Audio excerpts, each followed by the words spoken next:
Hey guys, it's IcyNewYear, and I'm back with Gunpoint. On this one I'm going to talk about the different purchase levels of the game and what you get for each.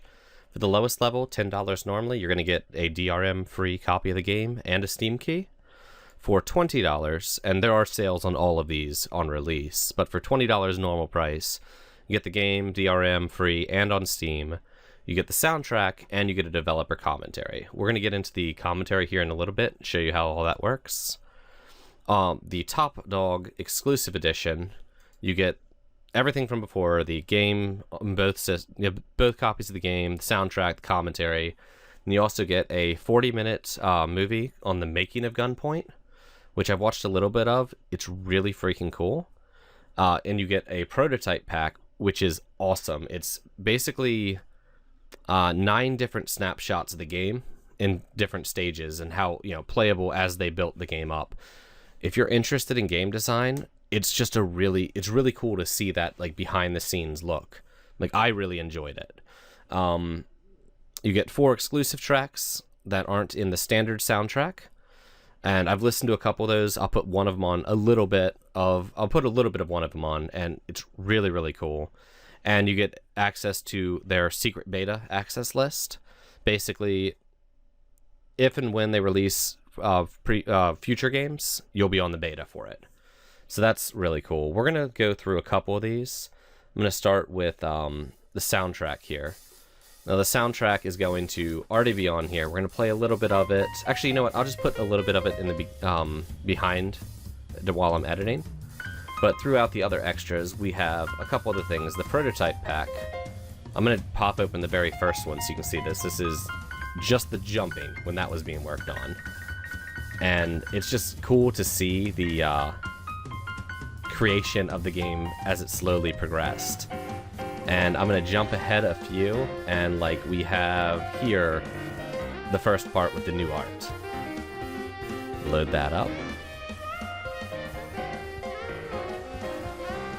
And you can just like slowly step through and see the evolution of the game, which I think was really a cool thing to include. I know, as someone who's really interested in game design as a whole, it was awesome to see this all here.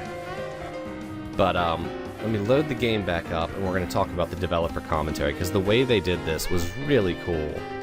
Let me just launch Gunpoint here, and we'll pop into the developer commentary so you can see that.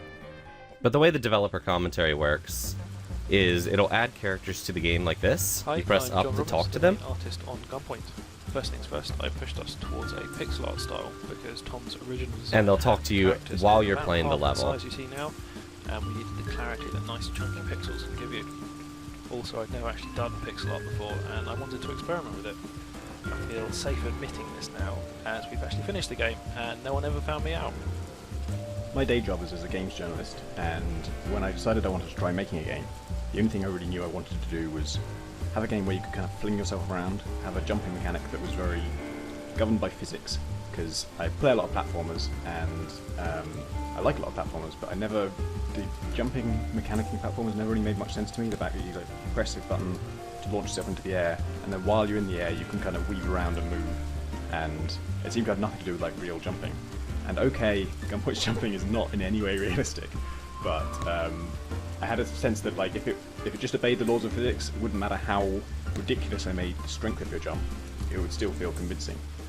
And I'm pretty happy with how that turned out. I still enjoy flinging myself around at Gunpoint, and particularly after I added the sort of heavy, wet slap when you hit the wall. But yeah, that's how the developer commentary is done. It's really cool. You can actually just keep it on through your normal gameplay, and it's fairly unintrusive, because you can just not talk to them if you don't want to hear it. It's really nifty. But yeah, there's the different versions and what you get for it. Once again, the links to purchase the game will be down below in the description. Remember to like, comment, subscribe, and as always, have a great day, guys.